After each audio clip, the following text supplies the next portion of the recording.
Hello po mga kababayan, kamusta po kayong lahat? And once again, welcome back to another episode of Simply Talkies Vlog. Pag-usapan natin mga kababayan itong mga Duterte kasi may nahuli pong nagsinungaling. O di kaya sabihin na natin may sumablay. No, mukhang na-jamming lang tayo, no? At pare-pareho naman sila either sablay o sinungaling. O bakit natin nasabi yan, no, mga kababayan? Kasi po, meron po tayong mga article dito na babasahin at ilang quote cards na magpapatunay na itong mga mag-anak na ito ay mga big liars, no? Liar, pants on fires. Mga siguro angkan ito ni Pinocchio, mga kababayan, no? Papatunayan natin sa inyo bakit sila ganyan. Okay, so naku, labo na talaga ng mata ko, Elora, no? Okay, at dito magsasama tayo ng article about sa sinabi ng inyong dating Pangulong si Digong ninyo na Prime Minister ni Baal about sa Quadcom at kay Pangulong Marcos na naman. Eto na naman tayo, no? Parang hindi mo na alam kung nasa tamang pag-iisip pa si Digong. Dapat ipamental ano na yan yung tawag doon, Elora, psychologist ba tawag doon? Ipa-mental test kung tama o mali. Pati edad niya, hindi niya alam di ba? Doon sa press con niya, sabi niya 73 lang daw siya. Come on dude, you're 79 years old already. Probably you're on your second childhood na, di ba, Maidons? Okay? So bago po tayo magpatuloy mga kababayan, tayo po ay magbibigay pugay at pasalamat sa lahat ng ating channel members, followers, subscribers, nag-like at nagsishare ng ating mga videos, sa mga nagbi-video replay, sa mga nagsishare ng kanilang blessings, at ganun din po sa mga nakakasama nating regular sa ating video premiere at live stream, no? At special shout out sa lahat ng ating OFWs, sa mga men and women in women in uniform, sa mga frontliners, sa mga guro, at doon pa po sa mga kababayan nating nakikibaka at nakipaglaban ng patas sa buhay, no? Patuloy nating ipagdasal ang ating bansa, ganun din po ang gobyernong Marcos kasi marami po ngayon, no? Sabi nila lalong dadami ang anti-Marcos kasi nagkakagapangan na. Kay Tokis walang gumagapang Yung mga gumagapang po tinutukoy natin, nagkakaabutan na. Siyempre si Tokis nasa Amerika, hindi nila kayang gapangin. At wag nyo nang tangkain. Kasi baka makatikim lang kayo ng hindi nyo pa napapakinggan sa inyong mga tainga. Okay? Maski na ako na lang siguro, no? Aariin ko na rin. Maski na siguro ako na lang ang matira na hindi nyo magapang, okay lang yan. I will do what I'm gonna do. Kumbaga sa Tagalog, gagawin ko ang gusto kong gawin. Pero yung tanging misis ko lang ang gumagapang. Di ba, Carclea? Okay. So, ito po ang topic natin, no, mga kababayan. Special shout out po pala kay Elora, kay Kai, kay Tita Aurora sa buong bayan ng Palawan, Zambales, Norte, sa Visayas at sa Mindanao, except dyan po sa bayan ng Davao City. Alam nyo naman kung ano meron sa Davao City. No, kila Suset, kay Maritel, kay Miyu, kay Ate Beth M, at doon pa po sa iba, no. Shout out po lahat sa inyo. Okay, so simulan muna natin, mga kababayan. Ay ito pong sinabi ni Digong ninyo sa Quadcom, no? Kasi 'di ba laging nababanggit siya ng Quadcom, yung mga resource person nababanggit yung pangalan niya, at sinabi nga po ni Ace Barbers na iniimbitahan naman siya pero it's up to him kung a-attend siya o hindi because they are giving him the respect and the courtesy because he is a former president. Siguro bigay nyo na ganun din, saka may edad na si Mang Kanot, di ba? Okay, sabi diyan po sa balita ng GMA News, Rodrigo Duterte, I hope Quadcom will ask educated questions. Ay, siya ba ay pupunta na sa Quadcom? Kasi sabi niya, nangangarap siya. I hope Quadcom will ask educated questions. Bakit? Yung bang mga questions ngayon, hindi mga educated? Eto na naman tayo mang kanot kung ano-anong pinagsasabi mo Former President Rodrigo Duterte is ready to face. Ay, ready na pala siya. Pwede na siyang, gusto niya nang pumunta sa Quadcom. Ay, okay yan. The House of Representatives Quad Committee to face the questions regarding his administration's controversial war on drugs. Oh, yung pala yun. According to the report of GMA Regional TV's, no? Duterte made the statement after he announced his bid for Davao City's mayoralty. Oh, kaya pala. If they will invite me, I just hope they will ask educated question. Bakit yung mga tanong ba nila hindi educated? Di ba? Yun lang. Kumbaga, I think sabi niya pa sa isang ulat na nabasa ko mga kababayan, magtatanong muna siya sa mga abogado niya. Sino ba abogado niya? Si Sal Panelo. Eto pa sinungaling to si Duterte. Tingnan nyo Dito po sa ibaba ng report na ito, sabi niya, I think at my age of 73. Oy, mali. Mukhang hindi ko na kaya, let us be realistic. Kasi yung sinatanong kung tatakbo siyang senator, sabi niya hindi na. Kasi ang edad ko ay 73 na, hindi ko na kayang magpunta pa ng national campaign. Tapos sabi niya meron daw siyang cancer. Saan ba ang cancer niya? Sa buto niya. Diyan pa lang wala man lang nag-correct sa kanya, Mr. President, you're not 73 years old. You are 79 years old. You are missing 6 years of your life. Sabi ko sa inyo, makakalimutin na So, handa daw siyang pumunta sa Quadcom if the Quadcom members will ask educated questions. And what is the educated questions? Sasagot ka ba o sabi mo, I invoke the PIP?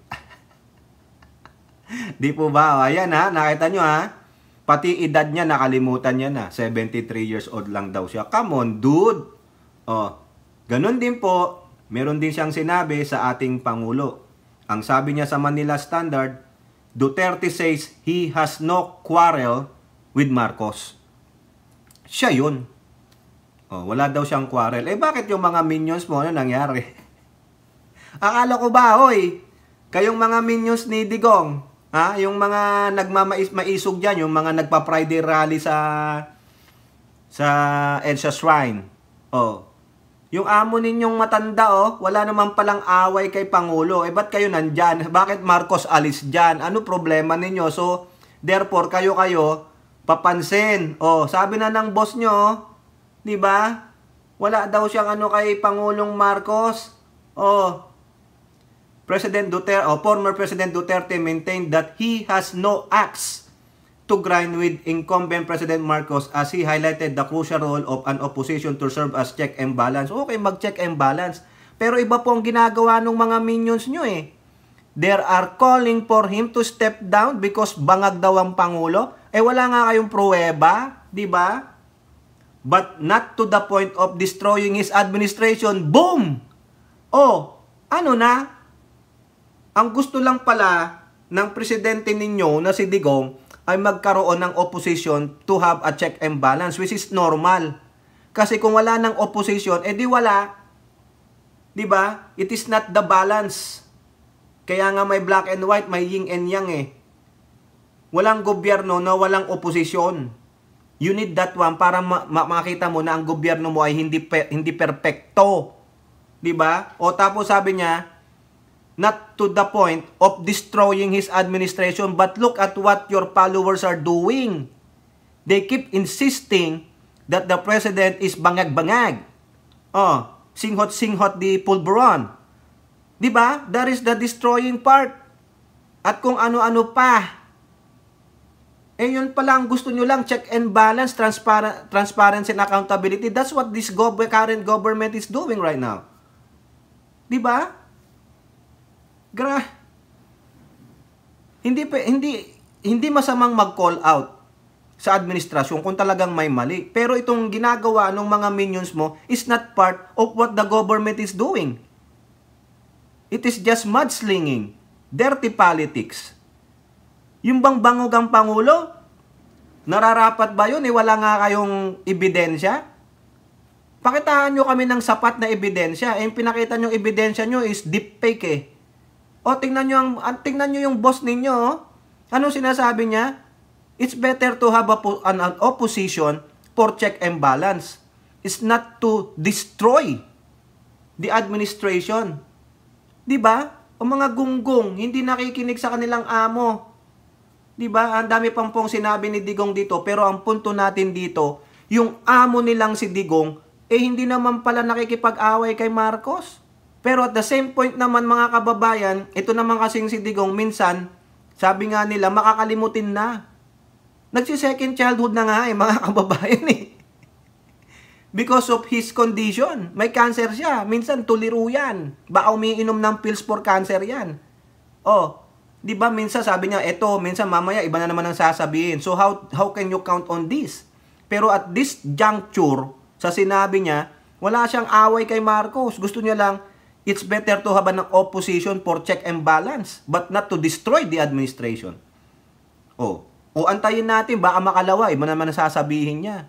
O di ba, so litong-lito yung kanyang mga minions, kanyang mga followers, yung mga loyalista niya, hindi po kay Pangulo, ni Digong.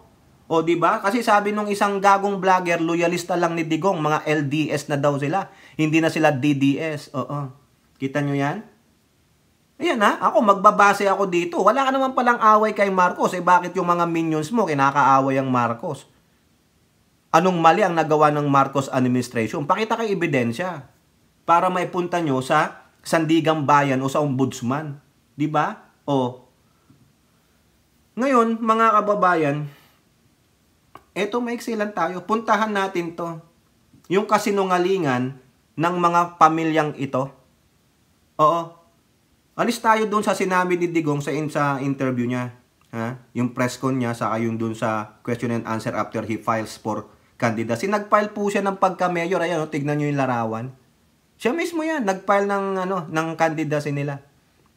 Silang tatlo, kasama yung dalawang anak niyang lalaki, nag-file ng candidacy. Pero hindi sa sinasabi ni si Minette Pusit. Unahin natin yung kasinungalingan ni si Minette Pusit. Napakasinungaling po mga kababayan tingnan ninyo. Yan, Impact Leadership. June 25, 2024. 2024, remember this? Na-remember nyo yan? Sa sobrang banas niya yan di ba? Si Baste Duterte, siya ang tatakbo sa 2028 for presidential. Ito yung tatlong Duterte will run for Senate in the 2025 election. Yun yung sinabi niya. Sa 2028 daw si Baste for president. Lahat sila raring na tumakbo Si PRRD, senator. Yung kuya niya si Paulo, congressman ngayon, pero senator din. Si Baste, ganun din. Tatlong Duterte next year for senator. Saying 3 Dutertes will run for Senate in 2025. Nabokya po siya. Tingnan natin yung quote card ng Pilipinas Today latest. Ayan po. Sablay si Inday. Bakit dyan sa Pilipinas Today sinabing sablay si Inday? Ako sinasabi ko, sinungaling si Inday. Lahat sila raring na tumakbo. Sa dulong-dulo, sabi niya, tatlo ang Duterte na nakakandidatong senador next year. 2025. Yes, confirm. Kita nyo? Walang sinabing joke lang. Wala Yes, confirm. Tatlo silang senador for 2025. Ano nangyari? October 7, ano nangyari? Yung kuya niya, nag-file ng COC. Yung kuya niya, si Baste, tatakbong vice mayor. So, ano nangyari, mga kababayan? Aside din sa nakikita nyong picture dyan sa quote card na yan. Ito, tingnan ninyo. Duterte Trio, puntirya ang local position sa Davao. Baste for Vice Mayor. Digong for Mayor. Pulong for Congressman. Susablay, sinungaling si Inday. Diba? Sinabi niya pa, confirm. So, saan mo nakuha yung idea na yan? Laro-laro nila eh. Nilaro lang kayo ni Inday. Nagsinungaling si Inday, sablay si Inday. Bakit? Tignan ninyo. Sinagot siya ng tatay niya. Quote card ng Impact Leadership noon. Naniwala ka kay Inday? Sabi nung tatay niya. Sus Mariosep, i-jamming ka niyan. Kita nyo yung vice president ninyo? Ang lakas mag-jamming. Ang lakas magsinungaling. Ayan ba ang klase ng leader na gusto nyong iupo sa pagka-presidente sa 2028? Sinungaling. Sabi niya, yes, confirm. Oh, di ba? Tama, mali. Lalo na pag balabag yung tanong. Hindi naman balabag yung tanong sa kanya eh. Siya ang nagsiwalat eh. Pero ito ring tatay niya, isa ring sinungaling. Eh, birds of the same feather eh. Magkakadugo eh. Ano sabi tatay niya? Hindi na ako babalik sa politika. Tapos na ako. Laos na ako. Wala na akong panggastos. Wala na lahat. Ang naiwan sa akin siguro, yabang. Saan ka nakakita na magsama ang tatay pati dalawang anak magtakbo ng senador? Anong gagawin namin sa Senado? Pero itong si Digong, siyempre, nagsalin dugo sa kanyang anak. Anong ginawa? Yan ba yung tatakbong, hindi na tatakbong politika? O di ba? Sinungaling lang oh. Digong Duterte for mayor, o di ba politika pa rin yan? Maski na hindi pagka-senador, politika pa rin. Mayor pa rin. Wala na siyang makinarya, wala siyang pera, maniwala kayo sa mga yan. Eh kung wala ka palang pera, bakit ka tatakbo ng mayor? So ibig sabihin, kukuha ka ng pera sa pagka-mayor? At bakit ikaw ang tatakbong mayor? Matanda ka na. Dapat may age limit talaga mga kababayan eh. He is 79 years old. Sometimes he doesn't know what he's saying. Tulad na sinabi niya, I'm 73. Really? 73 ka lang? Eh base sa Wikipedia page mo, 79 ka na eh. 1945 ka eh. Diba? O bakit mayor? Bakit hindi mo hayaan yung anak mo tumakbo ng mayor? Bakit? Alam niya eh. No? Imbalido ang anak niyang si Basti. Hindi mo na lang hayaang magsik ng re-election ng anak mo as mayor? O whatever? Di ba? Oh? Ngayon, gagawin ito, siguro hindi na kayang magre-resign. O, di sinong mayor ulit? E di yung anak niyang imbalido. Di ba? Yung tatay, sinungaling. Yung anak na babaeng vice-presidente, sinungaling. Di ba? Pinakitaan natin kayo ng ebidensya. Ang sabi nga lang ng Pilipinas Today, mabait pa eh. Sablay. Sinungaling!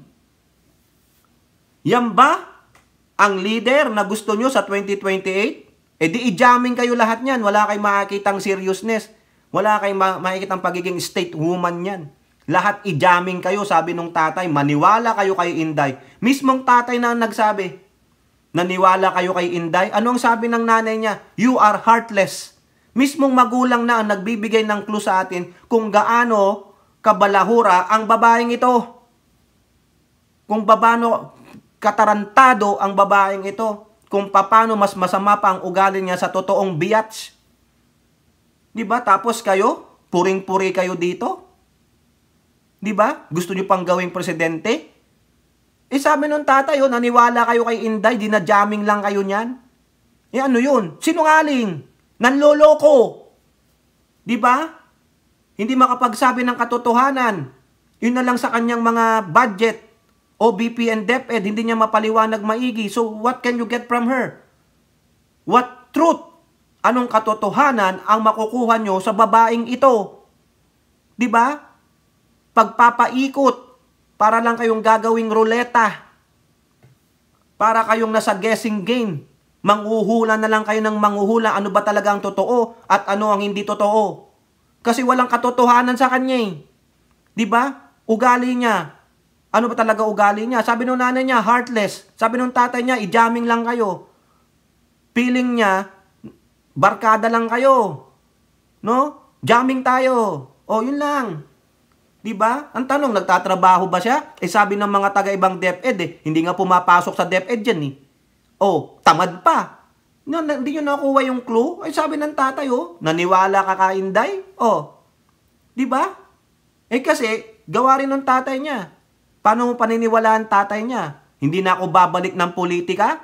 Yun, ano nangyari? Nag-file ng COC ng pagka-mayor kasi hindi pinagkakatiwalaan yung bunso. Yun lang yun. Pero yung mga taga Davao City, tuwang-tuwa sa kanila dahil siyempre alam na. 'Di ba?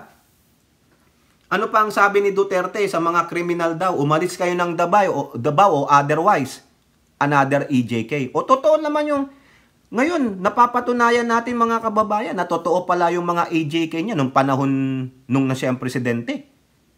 'Di ba? Kaya dapat lang pumunta talaga siya sa Quadcom. Huwag ka nang magsabing educated question. If you are there, you are there. You have to answer the questions. 'Di ba? Tama, mali. Kaya nga dito sinasabi natin si Inday ang totoong sinungaling. Si Inday na hindi mo makikitaan ng katotohanan. Mismong magulang na nagsasabi kung anong merong karakter si Inday, Sara. Heartless. Laro-laro lang sa kanya. Walang seriousness. Insensitive. 'Di ba? Sinungaling, sablay. Sabi niya pa, yes, confirm yan. Di naniwala naman tayo. Anong sabi nung tatay? Naniwala ka naman kay Inday, i-jamming ka lang yan. Kaya magmamana yun. Di sa kanya, yung heartless, kayo nagmana. Alam nyo na. Di ba mga kababayan? Wala Tapos gagawin yung leader, bala kayo. Di ba? Mag-isip-isip kayo. Yan ang hirap Gustong-gusto nyo doon sa mga Duterte, binubulag lang kayo niyan. Walang pera? Naku, niwala kayo dyan. Di ba? Bilyon ang mga pondo ng mga yan. Walang pera? Really? Di ibig pala sabihin, kung wala kayong pera, ba't ka pa tatakbo sa posisyon? Doon ka kukuha ng pera? Wala na daw pera Sabi ni Tigong therefore mag-mayor ako para may pera ako. Wow, ang galing. Di ba? Kasi yung anak ko hindi kaya mag-mayor yung bunso kasi tamad-tamad di ba? Yung busy naman sinungaling, sablay. Ngayon nakita nyo katotohanan. Sa mga sinasabi ni Inday Sara Pusit, walang katotohanan. There's no truth in her. Kasi bakit? Sablay siya Sinungaling siya, sabi niya, yes, confirm. 3 Duterte for senator next year. How you gonna defend it? Maniwala ka kay Inday. Jamming lang yan. Di ba? Ibig sabihin, yung inyong BC ay gina-jamming lang kayo. Nilalaro lang kayo. Tapos ilalagay nyo as BC presidente sa 2028. Come on. FU pala siya. Di ba? Sabi nyo kay Inday, FU siya. Okay? Kayo po, mga kababayan, ano pong masasabi nyo dyan? Yung dati nyong presidente na pinagmanahan ni Inday sa kasinungalingan ay sabi niya, wala daw siyang away kay Pangulong Bongbong Marcos. Sa makalawa lang yan, may sasabihin na naman yan. Tapos, hindi naman na daw siya tatakbo, babalik sa politika. Ano nangyari? Nag-file ng pagka-mayor kasi daw wala na siyang pira. Tapos yung edad niya, 73 lang daw siya. Di ba? Binasa natin sa GMA News Online. Ganon. Tapos yung anak niya, sablay. Nasaan ang 3 senator? Wala! Bye-bye. Kasi alam nila, hindi sila mananalo sa pagka-senator. Sa Davao-Davao na lang kasi kontrolado nila ang Davao City. Yun po. Kayo po, ano po inyong masasabi? Comment down below and don't forget to like and share. Hope to see you in the next videos. Bye-bye. God bless.